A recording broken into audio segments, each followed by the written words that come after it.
Hey everybody, it's Kendall again with MK Yoga. Today we're going to take a moment and kind of break down the subtle differences between a crescent lunge and a warrior one.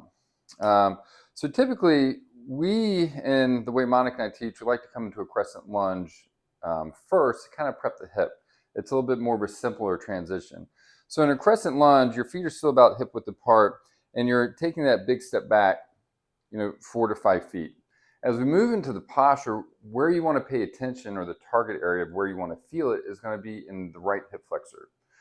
To get deeper in this posture, you can bend the front knee, and as you get deeper, keep widening the stance, which is going to put more tension on this right hip flexor.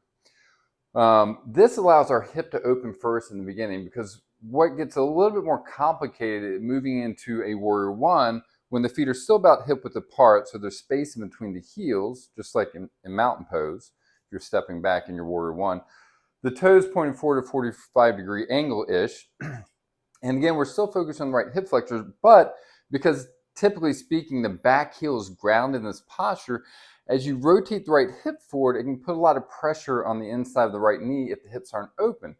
So what we tend to focus on as we come into our crescent lunge is being here first, allowing this to hip to open, and then moving into our warrior one, maybe with sequence a little bit later in class, because if the hip's more open, it's going to give you more mobility to press the heel maybe all the way to the mat. Not that it has to reach the mat in your warrior one, but that's a direction that you want to encourage it as you're rotating the right hip forward and bending the knee lower.